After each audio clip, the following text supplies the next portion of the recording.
குறைந்த விலை நிறைந்த தரம் தங்கள் தேவைகள் அனைத்தும் ஒரே இடத்தில். ஜெயச்சந்திரன். நீலம் ஸ்டுடியோஸ் அப்ளாஸ் என்டர்டைன்மெண்ட் தயாரிப்பில் மாரி செல்வராஜ் இயக்கத்தில் துருவ் விக்ரம் நடிக்கும் பைசன் காலமாடன் அக்டோபர் 17 முதல் திரையரங்குகளில். GT Holidays, South India's #1 travel brand. You know you are special when you're with GT Holidays. Nakkeera நேயர்களுக்கு வணக்கம். இன்று நம்முடன் கருத்துக்களை பகிர்ந்து கொள்ள இணைந்திருக்கிறார் திராவிட இயக்க பேச்சாளர் வல்லம் பஷீர் அவர்கள். வணக்கம் சார். வணக்கம். திமுக ஆட்சியாளர்களை மக்கள் வீட்டுக்கு அனுப்ப போவது உறுதி. டெல்டா மக்கள் இப்போ மழையினால் பாதிக்கப்பட்டிருக்கிறாங்க. விவசாய பெருமக்கள் உரிய நேரத்தில் அந்த நெல்லை கொள்முதல் செஞ்சுருந்தா அவங்க இந்த அளவுக்கு பாதிக்கப்பட்டிருக்க மாட்டாங்க. அப்போ விவசாயிகள் வீணாக போகட்டும் அப்படின்னு இந்த அரசு நினைக்குதா? உரிய நேரத்தில் கொள்முதல் பண்ணியிருந்தா என்ன உள்ளிட்ட பல்வேறு விஷயங்களை குறிப்பிட்டு கேள்வி எழுப்பியிருக்கிறார் விஜய். இது எப்படி பார்க்குறீங்க? விவசாய நிலங்களில் விவசாயம் எப்படி செய்யப்படுகிறது என்பதை விஜய் என்றைக்காவது பார்த்திருக்கிறாரா? படப்பிடிப்பு தளத்தில் விவசாய நிலங்களை பார்த்ததோடு சரி. தஞ்சைக்கு ஒரு முறையாவது விஜய் வந்திருக்கிறாரா? இப்ப இந்த பயணங்களை எல்லாம் மேற்கொண்டு வந்தாரா? அந்த பயணத்தில் கூட திருவாரூரோடு முடித்து கொண்டார். தஞ்சாவூருக்கு இன்னும் வரல அவரு. இப்ப விவசாய நிலங்களில் என்ன விளைச்சல், விவசாயிகளினுடைய பிரச்சனை என்ன, எதுவுமே தெரியாது.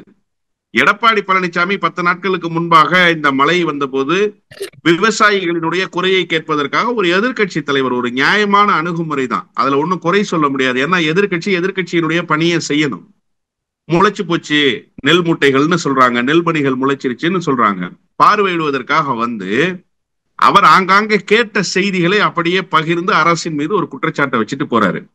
எடப்பாடி பழனிசாமி பேசியதற்கும் விஜயினுடைய இன்றைய அறிக்கைக்கும் எந்த விதமான வித்தியாசமும் இல்லை. அப்படியே எடப்பாடி பழனிசாமி பேசியதை அறிக்கையாக இன்றைக்கு கொடுத்திருக்கிறார். அப்ப விஜய் வந்து எடப்பாடியினுடைய குரலை பிரதிபலித்திருக்கிறார், அவ்வளவுதான். ஒரு புள்ளி விவரமும் அந்த அறிக்கையில இல்லை. இன்றைக்கு அவர் கொடுத்திருக்கிற அறிக்கை ஒரு மொட்டக்கடுதாசியை போல எந்த விவரமும் இல்லாமல் போகிற போக்கில் ஒரு குற்றச்சாட்டை சொல்லிட்டு போறார். நான் என்ன கேட்கிறேன்னா, கிட்டத்தட்ட 20 நாட்கள் ஆயிடுச்சு மழை பெஞ்சு.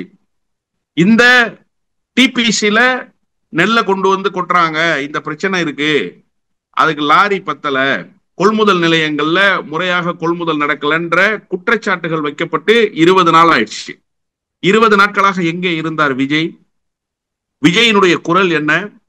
நேற்றைக்கு இந்த கரூரினுடைய மரணத்துக்கு முற்றுப்புள்ளி வைத்ததாக விஜய் ஒரு நாடகத்தை அரங்கேற்றியதற்கு பின்பு இன்னைக்கு ஒரு குற்றச்சாட்டை விஜய் வைக்கிறார். அதாவது காலையில தூங்கி எழுந்த உடனே திமுக மீது என்ன குறை சொல்றது? குறை சொல்றதுக்கு ஒண்ணும் இல்லை. சரி, சூரியன் ரொம்ப வேகமா சுடுது, இதுக்கு திமுக அரசு பொறுப்பேற்கணும். மழை ரொம்ப வேகமா பெய்யுது, இதுக்கு திமுக அரசு பொறுப்பேற்கணும்னு ஒரு அறிக்கை கொடுத்தா எப்படி இருக்குமோ, 20 நாள் கழித்து ஒரு அறிக்கையை இன்றைக்கு தந்திருக்கிறார்.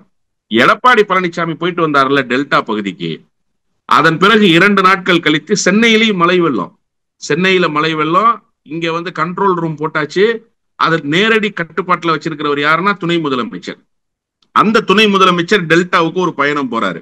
ஏன்னா எதிர்கட்சி தலைவர் ஒரு குற்றச்சாட்டை வச்சுட்டாரா? இப்ப அந்த குற்றச்சாட்டு உண்மையா இல்லையான்னு கள ஆய்வை மேற்கொள்ளணும்ல. அந்த பொறுப்புணர்வு துணை முதலமைச்சருக்கு இருக்குல்ல. போய் களத்துல ஆய்வு மேற்கொண்டுட்டு மாவட்ட ஆட்சித்தலைவர், மாவட்ட பொறுப்பு அமைச்சர், இன்னும் சொல்ல வேண்டும் என்று சொன்னால் விவசாயத்துறைக்கு அமைச்சராக இருக்கிற ஆர் சக்கரபாணி எல்லாரையும் வச்சுக்கிட்டு பத்திரிகையாளர்கள்ட்ட ரொம்ப விவரமா எல்லா செய்தியும் சொன்னார். என்ன நடந்தது அப்படின்னா, இந்த இவர் சொல்றாருல நெல் கொள்முதல் நடக்கலன்னு சொல்லி, முதல்ல விஜய்க்கு குறுவை சாகுபடினா என்னன்னு தெரியுமா? மேட்டூர் அணையிலிருந்து தண்ணி திறந்து விட்டா கடைமடைக்கு என்னைக்கு தண்ணி வரும்னு தெரியுமா? எந்த விவசாய பிரச்சனையாவது அவருக்கு தெரியுமா? மேட்டூர் அணையில தண்ணி திறந்து விடுறதா காவேரி நீருங்கிறதா அவருக்கு தெரியுமா? இந்த முறை வரலாறு காணாத விளைச்சலை தஞ்சை விவசாயிகள் பெற்றிருக்கிறார்கள். 2024 1,72,000 ஏக்கர்ல சாகுபடி செஞ்ச குறுவை இன்னைக்கு 2025 என்ன நடந்திருக்குன்னா 2.56 லட்சம் ஏக்கர்ல சாகுபடி செஞ்சிருக்காங்க. எவ்வளவு பெரிய வித்தியாசம் பாருங்க. 1,72,000 ஏக்கர்ல செய்யப்பட்ட சாகுபடியை 2,56,000 ஏக்கர்ல செஞ்சிருக்காங்க. இதை முன்பே உணர்ந்ததால் தான் வழக்கமாக நெல் கொள்முதல் நிலையங்கள் அக்டோபர் மாதத்துல திறப்பாங்க. அக்டோபர் 10ஆம் தேதி 7ஆம் தேதி வாக்குல முதலமைச்சர் இந்த முறை முன்கூட்டியே என்ன செஞ்சுட்டாருன்னா செப்டம்பர் 1ஆம் தேதியே நெல் கொள்முதல் நிலையங்களை திறக்க சொல்லிட்டார். இப்ப நெல் கொள்முதல் நிலையங்களை திறக்க சொல்லிட்டாரா? இப்ப இங்க இருக்கிற இடர்பாடுகள் என்னன்றத துறை ரீதியாக முதலமைச்சர் மானிட்டர் பண்றாரு. அதுக்கு என்ன பண்றாருன்னா, அக்டோபர் 2ஆம் தேதி காணொலி வாயிலாக விவசாயத்துறை அமைச்சர், அதே போல அந்த பகுதியில் இருக்கிற பொறுப்பு அமைச்சர், மாவட்ட ஆட்சித்தலைவர், 3 மாவட்ட ஆட்சித்தலைவர்கள், வேளாண் விற்பனை கழகத்தினுடைய தலைவர்கள், இவங்களை எல்லாரையும் அழைச்சு ஒரு காணொலி கூட்டத்தை போட்டு என்ன நடவடிக்கை மேற்கொள்ளணும்ன்றத முடுக்கி விட்டு அமைச்சரை 3 மாவட்டத்துக்கும் போக சொல்றாரு அதிகாரிகளோட. அமைச்சர் என்ன பண்றாரு, துறை செயலாளரோடு சேர்ந்து 3 மாவட்டத்துக்கும் சுற்றுப்பயணம் போறாரு.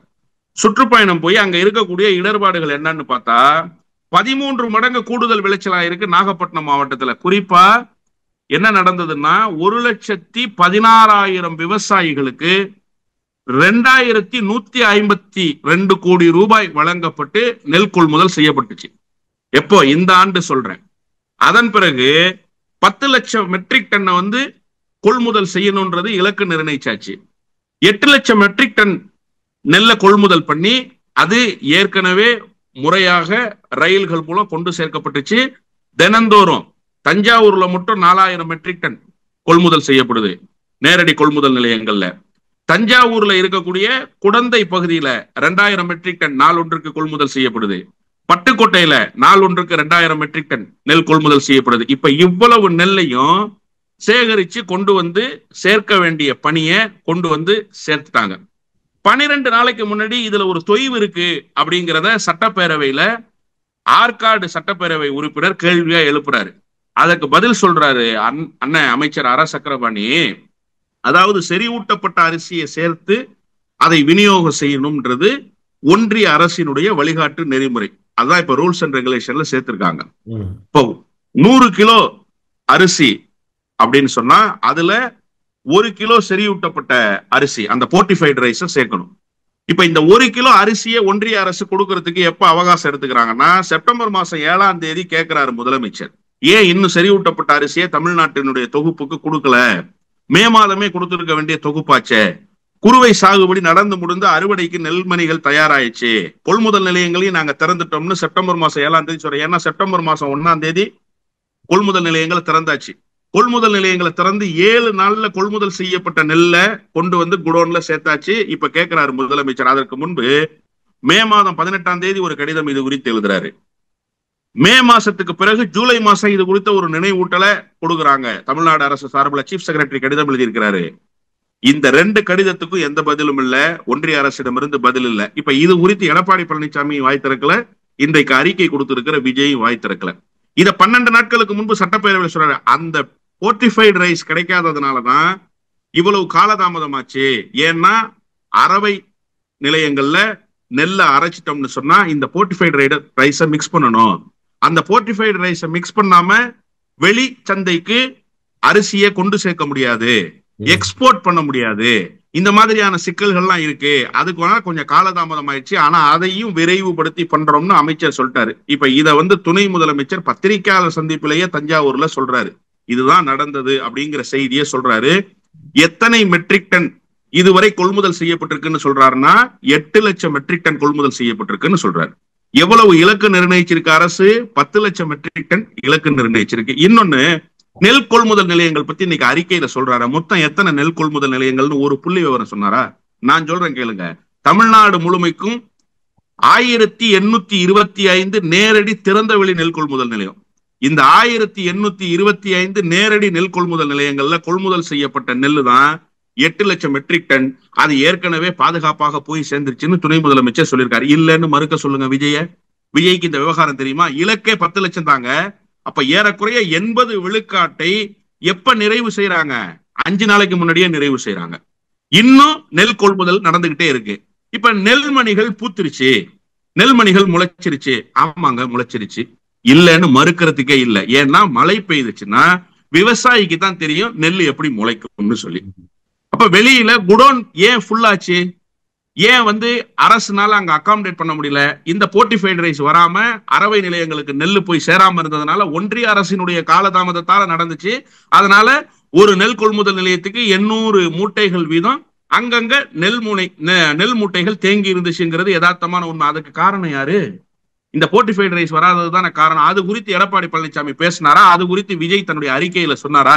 எனவே பாஜக செய்த தவறை மறைத்து திமுக மீது குறை சொல்ற வேலையை எடப்பாடி பழனிசாமி செஞ்சாரு. அதே வேலையை இன்றைக்கு விஜய் செய்திருக்கிறார். விஜயினுடைய அறிக்கையில எந்த விதமான தரவும் இல்லை, வெறும் குற்றச்சாட்டுகள் மட்டும்தான் இருக்கிறதே தவிர ஒரு இடத்தில் கூட இந்த அரசு மீது ஆதாரபூர்வமான குற்றச்சாட்டை அவர் வைக்கவே இல்லை.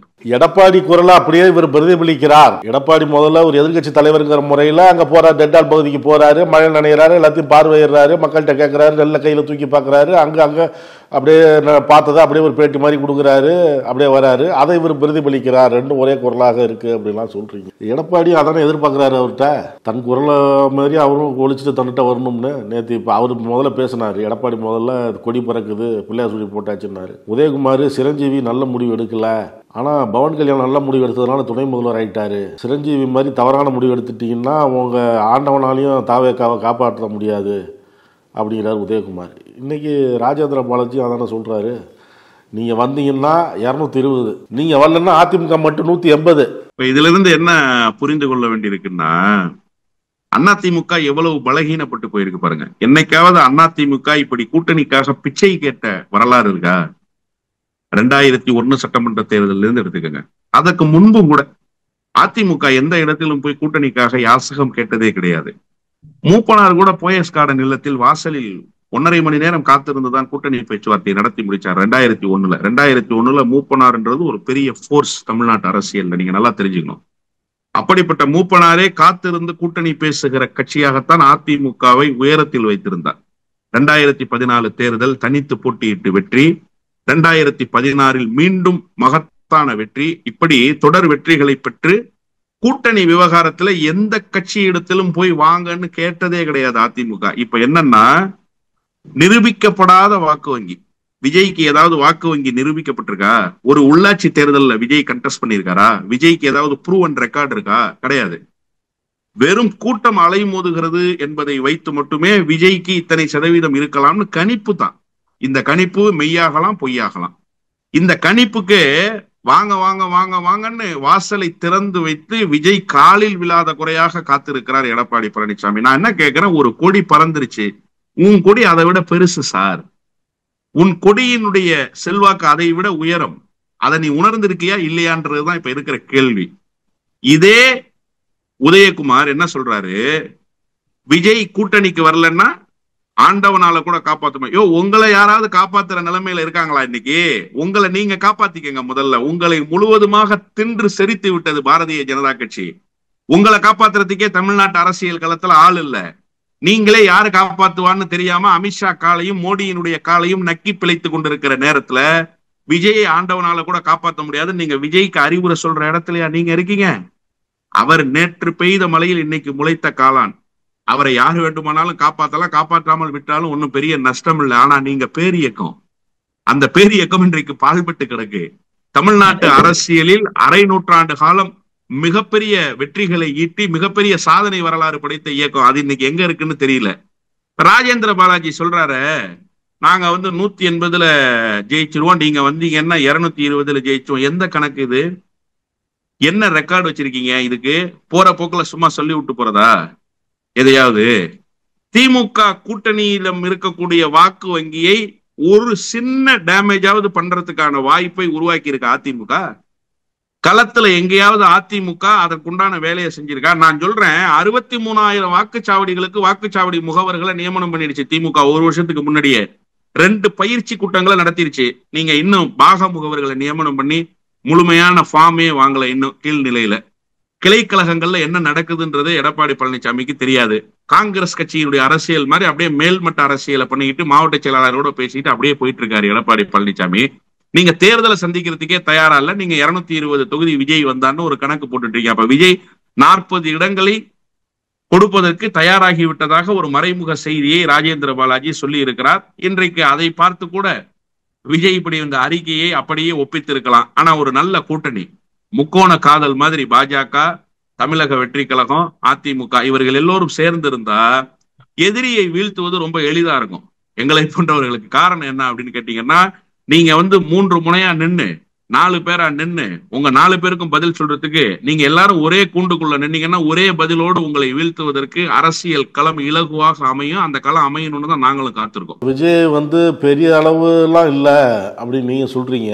நேற்று இந்த மாதிரி அவர் சந்திச்சு முடிச்சோடனே அவர் அரசியல் அவ்வளவுதான் ஆஃப் ஆயிடுவாரு. இந்த இழப்பு பெரிய இழப்பு. இந்த அதிர்ச்சியிலேருந்து அவர் வெளியில வரல. அந்த 41 பேர் உயிரிழப்புங்கிறது மிகப்பெரிய விஷயம். அந்த அதிர்ச்சியிலேருந்து இன்னும் மீளாம இருக்கிறாரு.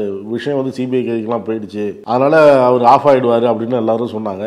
அதுக்கப்புறம் இந்த அறிக்கை வந்ததுக்கப்புறம் முன்னை விட இன்னும் வேகமாக விஜய் அரசியல் செய்வார் அப்படின்னு சொல்றாங்க. விஜயினுடைய வேகம் எப்படின்னா, பனையூர்ல இருந்து மாமல்லபுரம் வந்ததுதான் விஜயினுடைய வேகம். இந்த வேகம் எப்படி 32 கிலோமீட்டர் வந்திருக்கு. இன்னும் தமிழ்நாட்டினுடைய கடை கோடிக்கு வரணும்னா இன்னும் எவ்வளவு வேகம் தேவைப்படும்னு பாத்துக்கோங்க. இந்த வேகத்துக்கு அவர் 30 நாள் ஓய்வுல இருந்திருக்காரு. வீட்டை விட்டு வெளியில வராம ஓய்வுல இருந்திருக்கிறார். அரசியல் பணிகளுக்கு ஓய்வு தான் அவர் எப்பவுமே. சீசன் பறவை தான் அரசியலுக்கு. அதுல ஒன்றும் பெரிய கேள்வியோ அது குறித்த ஒரு ஆய்வோ தேவையில்லை. ஆனா ஒரு 41 உயிர்கள் பலியாகி விட்டது. அந்த பலியான சம்பவத்துக்கு நேரடியாகவோ அல்லது மறைமுகமாகவோ விஜய் ஒரு காரணமா இருந்திருக்கார். ஆனா விஜய் வெளியிலேயே வரல. ஏறக்குறைய 28 நாட்கள் பூட்டிய அறைக்குள்ளேயே இருந்திருக்கிறார் விஜய். யாரையுமே பார்க்கல. என்ன நடந்ததுன்னே தெரியாது. என்ன சாப்பிட்டாரு, என்ன குடிச்சாரு, எப்ப தூங்கினாரு, எதுவும் தெரியாது. ஒரு திரைமறைவு வாழ்வ வாழ்ந்தார். இதற்கு பிறகு 32 கிலோமீட்டர் பயணம் செஞ்சு மாமல்லபுரம் வந்திருக்காரு. என்ன பெரிய வேகத்துல வந்திருக்காருன்னு நினைக்கிறீங்க நீங்க? என்ன சார் பெரிய வேகத்துல வந்திருக்காரு? இன்னைக்கு தானே சார் அறிக்கை வந்திருக்கு. இதற்கு முன்பு விஜய் தமிழ்நாட்டினுடைய பிரச்சனையை அட்ரஸ் பண்ணி எப்ப பேசினார் சொல்லுங்க? கரூர்ல பேசிட்டு போன பிறகு இன்னைக்கு தானே பேசியிருக்காரு. கரூர் சம்பவம் இந்த மாதிரி நடக்கும் தெரியாது. மிகப்பெரிய அதிர்ச்சி ஏற்பட்டுருச்சு. அதுல இருந்து மீண்டு வரத்துக்கு அந்த மக்களை சந்திச்சுக்க வாய்ப்பு அவருக்கு அமையல. இப்பதான் வாய்ப்பு அமைஞ்சிருக்கு. பேசியிருக்கிறாரு. இப்ப காலை விட்டு பாக்குறாரு காலம் எப்படி இருக்குன்னு. இனிமே பாருங்க வேகத்தை அப்படிங்கிறாங்க. பாதிக்கப்பட்ட மக்களும் எதிர்ப்பு அதிகமா தெரிவிக்கல. அவர் என்னங்க பண்ணுவாரு? எங்களை பார்த்த உடனே கதறி அழுதாரு, காலில் விழுந்தாரு. உங்களுக்கு என்ன வேணுமோ நான் செஞ்சு தரேன், எது வேணுமோ கேளுங்க அப்படின்னு சொன்னாரு. அவரும் கவலைப்படுறாரு, அவரும் அழுதாரு. நாங்க எப்படி எங்க உறவை எங்க பிள்ளைய பலி கொடுத்துட்டு நாங்க எப்படி கண்ணீர் சிந்துறோமோ அதை விட அவரும் அழுகுறாரு அப்படிங்கிறது குரல் வருது இல்ல. உண்மையிலேயே அந்த மக்களுக்காக நான் பரிதாபப்படுகிறேன். விஜய் அழுதது, காலில் விழுந்தது, கதறியது எல்லாமும் உண்மைதான். எல்லாம் உண்மைதான். ஆனா உங்க வீட்டுல ஒரு உயிர் போயிடுச்சு, எனக்கும் அது வருத்தம் தான்னு சொல்லி அவர் அழல. சிபிஐ விசாரணை துவங்கிருச்சு, நீங்க எதுவும் வாக்குமூலத்தை கொடுத்துறாதீங்க, என்னை காப்பாத்துங்கன்னு சொல்லி கதறி அழுதா. இப்ப அந்த கண்ணீரினுடைய பின்னணி தெரியுதா உங்களுக்கு? உண்மையிலேயே விஜய் நேர்மையானவராக இருப்பாரே ஆனால், உண்மையிலேயே பாதிக்கப்பட்டவர்களினுடைய துயரத்தில் பங்கேற்பாரே ஆனால் இவ்வளவு பெரிய இடைவெளியை விஜய் எடுத்திருக்கவே மாட்டார். நீங்க உலகத்துல எத்தனையோ துக்கங்கள் நடந்திருக்கு சார், எத்தனையோ அசம்பாவித சம்பவங்கள் நடந்திருக்கு சார். யாராவது ஒருவர் கேட்டு அழைத்து ஆறுதல் பெற்றிருக்கிறாரா? எவ்வளவு கேவலமா இருக்கு. நினைக்கிற போதே ஒரு இழிபிறவியாக இருக்கிறாரே விஜய்னு உடம்பு கூசுது இல்ல. 41 பேர் உயிரிழந்துட்டாங்க. 41 குடும்பங்களை நீ போய் நேர்ல சந்திச்சு ஆறுதல் சொல்ல முடியல. காணொலி வாயிலாக ஆறுதல் சொல்றேன்னு ஒரு நாடகத்தை நடத்தி இன்னைக்கு நீ இங்க அழைக்கிற. இப்ப மக்களுக்கு என்னன்னா, அவர்களுடைய அறியாமை, அவர்களுடைய இயலாமை, விஜயினுடைய கண்ணீர் வருத்தத்தால் வந்த கண்ணீர், விஜய் மாட்டிக்க கூடாதுன்னு வந்த கண்ணீர். என்ன மாட்டி விட்டுறாதீங்க, சிபிஐ உங்கள்ட்ட எல்லாம் விசாரிக்கும், தயவு செய்து நான் தான் காரணம், என்னாலதான் இப்படி நடந்துச்சுன்னு எந்த இடத்துலயும் வாக்குமூலத்தை கொடுத்துறாதீங்கன்னு கதறி அழுதார். உங்களுக்கு எல்லாம் செய்யறேன்னு சொன்னது என்ன? 20 லட்சம் பணம் கொடுத்தது எதுக்கு? பாதிப்பில் இருப்பவர்களை மீட்டெடுப்பதற்கா? நேற்றைக்கு ஒரு பெண்மணி சுயமரியாதை உணர்வோடு 20 லட்சத்தை திருப்பி அனுப்பிச்சாங்களே, நீ என்னை பார்த்து ஆறுதல் சொல்லாம என்னை கூப்பிட்டு நீ ஆறுதல் சொல்லுவேன்னா எனக்கு உன் பணம் தேவையில்லைன்னு அனுப்பிச்ச பிறகு என்ன பண்ணாரு விஜய்? நேர்மையான மனிதராக இருந்தால் சரி, அவர் சொன்னதில் ஒரு நியாயம் இருக்குன்னு சொல்லியிருக்கணும்ல. கணக்கு எண்ணிக்கைக்காக மனைவியை விட்டுட்டு தங்கச்சியை கூப்பிட்டு போயிருக்காங்க, இறந்தவருடைய தங்கச்சியை. சொன்னாங்களா பாதிக்கப்பட்டவங்க நேத்து? எவ்வளவு பெரிய கேவலமான வேலை இந்த வேலை. சரி, இன்னொன்னு சார், ஜனநாயகத்தினுடைய 4வது தூண் எது? பத்திரிகைகள் தானே. பத்திரிகைகளையே உள்ள அனுமதிக்காம நீங்க என்ன பாதிக்கப்பட்டவர்களுக்கு ஆறுதல் சொல்றீங்க? ஏன் அவ்வளவு திரைமறைவுக்குள்ள நீங்க ஆறுதல் சொல்ல வேண்டிய அவசியம்? ஆறுதல் தானே சார் சொன்னீங்க. மடியில கனம் இல்லைல்ல, அப்புறம் எங்கிருந்து உங்களுக்கு வழியில பயம் வந்தது? அழைச்சு ஆறுதல் சொல்லியிருக்கலாம்ல. இன்னொன்று நான் கேட்கிறேன், தமிழ்நாட்டினுடைய அவலங்களை எல்லாம் வெளிச்சத்துக்கு கொண்டு வந்த ஊடகம் நக்கீரன் தான். பல பட்டியல்களை என்னால போட முடியும். ஜனநாயகன் பட ஷூட்டிங்காக தான் இவ்வளவு பெரிய வேலையை விஜய் செஞ்சாருன்னு ஒரு குற்றச்சாட்டை வச்சு இது வரைக்கும் நீங்க பதில் சொன்னீங்களா? இது வரைக்கும் உங்க தரப்புல இருந்து ஒரு பதில் வந்ததா?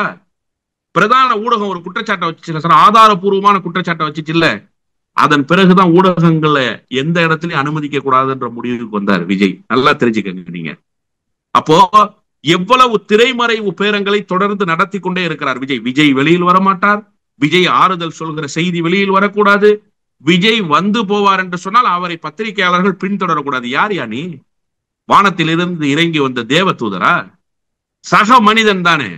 பாதிக்கப்பட்டவனுக்கு உன்னுடைய ஆறுதல் குரலை நீ எப்படி சொல்கிறாய் என்பதை இந்த நாட்டு மக்களுக்கு தெரியப்படுத்த வேண்டிய கடமையில் இருக்கிற பத்திரிகைகளை நீ அனுமதிக்க மாட்டேன்னா அவ்வளவு பெரிய அயோக்கியத்தனத்தை செய்கிற துணிச்சல் விஜய்க்கு எங்கிருந்து வந்தது என்று கேட்கிறேன். அப்ப விஜய் யாரு சாரிங்க? நீ மக்களுக்கான பிரதிநிதி இல்லையா? கரூருக்கு போனா கூட்டம் வந்துடும்னா இப்ப தேர்தல் பிரச்சாரத்துக்கு நீ போக மாட்டேன், பனையூர்ல உட்கார்ந்தே பேசிடுவியா? பாதுகாப்பு இல்லைங்கிறாரு நயினார் நாகேந்திரன். பாதுகாப்பு இல்லைங்கிறாரு. ஏங்க, நயினார் நாகேந்திரனுக்கே இந்த மண்ணில் பாதுகாப்பு இருக்கிற போது விஜய்க்கு பாதுகாப்பு இருக்காதா? என்ன பேசுறாரு நயினார் நாகேந்திரன்? கூட்டணிக்கு கூட்டு வச்சுக்கங்க, உங்களுக்கு ஒரு அரசியல் வரலாறு, அரசியல் பின்னணி இருக்கு, நீங்க இவ்வளவு கேவலமா பேச வேண்டிய அவசியம் இல்லை. இத உங்க முன்னாள் தலைவர் பேசியிருந்தா ஆச்சரியப்படுறது இல்ல. அரசியல் அரிச்சோடி தெரியாத ஆளா இருந்தாலே நீங்க அரசியலில் ஆழ அகலத்தை பார்த்து விட்டு பாதுகாப்பு இல்லைன்றீங்க. என்ன யாரு சார் பாதுகாப்பு? மக்கள் தானே சார் பாதுகாப்பு.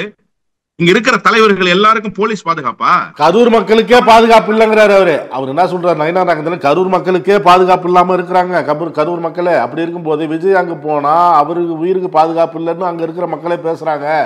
அப்படி இருக்கும்போது அவர் செய்தது சரிதான், பனையூருக்கு பாதிக்கப்பட்டவங்களை அழிச்சு பேசுறது சரிதான், அதுல என்ன தப்பு அப்படிங்கிறாரு. இல்ல, கரூர் மக்களுக்கே பாதுகாப்பு இல்லைன்னா என்ன ஆயிடுச்சு?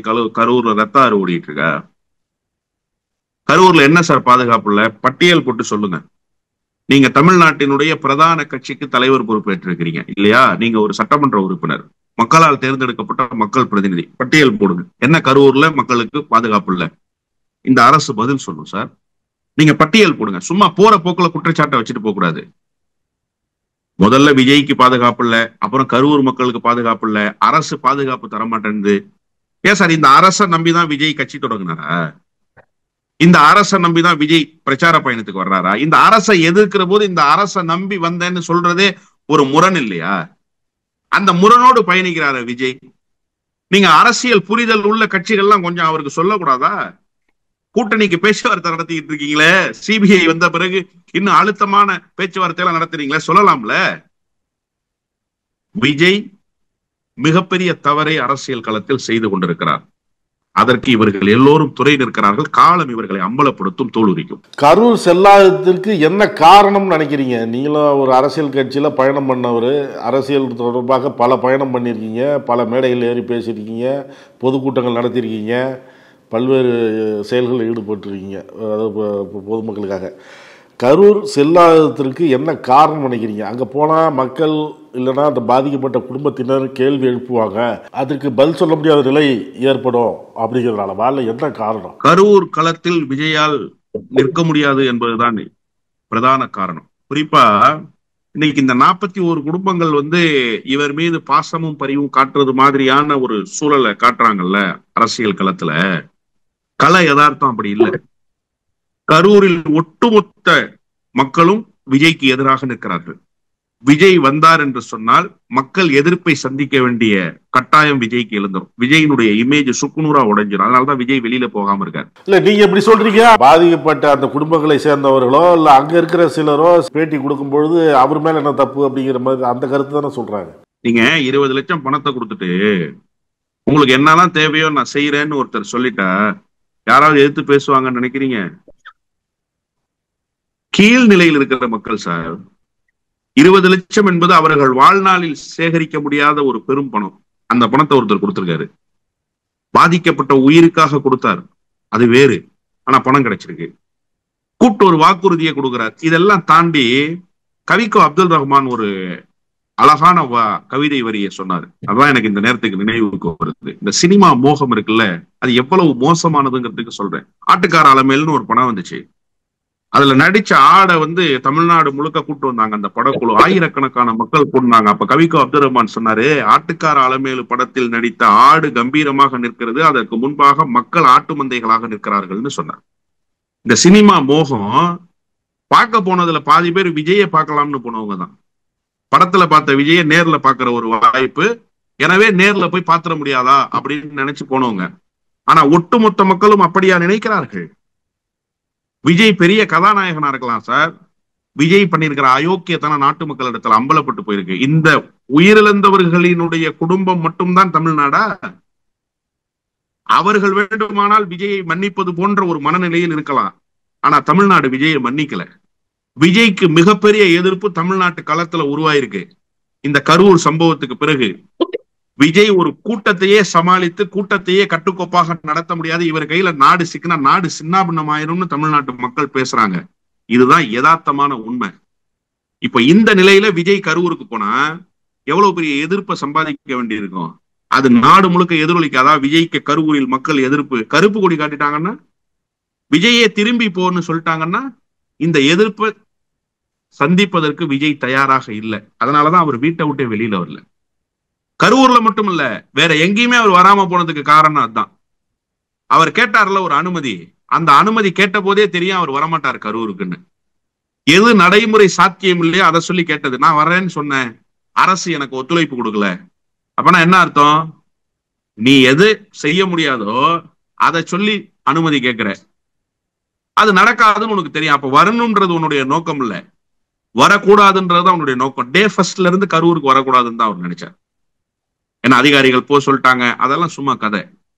நாங்க கரூர்ல அனுமதி கேட்டோம். எந்த மண்டபத்துல நீ அனுமதி கேட்ட? எந்த மாவட்ட காவல் கண்காணிப்பாளர்கிட்ட கடிதம் கொடுத்த? சொல்ல, ஆதாரப்பூர்வமா வெளியிடு. நாங்க அனுமதி கேட்டோம், எங்களுக்கு அனுமதி மறுத்ததாலதான் மாமல்லபுரத்துல நாங்க நடத்தணும். ஏன் மாமல்லபுரத்துல கூட்டம் கூடாதா? உங்களுக்கு சென்னையை சுற்று வட்டாரத்துல ரசிகர்கள் இல்லையா, கட்சி இல்லையா? கரூர்ல மட்டும்தான் கூட்டம் கூடுமா, இங்க கூட்டம் கூடாதா? எனவே விஜய் அம்பலப்பட்டு போய் விடுவார் என்பதை உணர்ந்து வெளியில் வருவதற்கு மறுத்துவிட்டு பனையூர் பங்களாவில் உட்கார்ந்து கொண்டிருக்கிறார். இதான் யதார்த்தமான உண்மை. இதன் காரணமாகத்தான் அவர் கரூருக்கு வரல. கருத்துக்களை பார்த்து நன்றி சார். நன்றி. நக்கீரன் டிவிக்கு சப்ஸ்கிரைப் செய்யுங்கள். உங்கள் ஆதரவே எங்கள் பலம். ஆசிரியர்களுக்கு நண்பனாகவும் மாணவர்களுக்கு ஆசானாகவும் திகழும் தேர்வு வழிகாட்டி. ஒவ்வொரு பாடத்திற்கும் அனுபவமிக்க ஆசிரியர்களின் துல்லியமான தெளிவான விடைகள். CNC இருக்கு, தேர்வு பயம் எதற்கு? இது தீரன் பப்ளிஷிங் ஹவுஸ் விற்பனை வெளியீடு.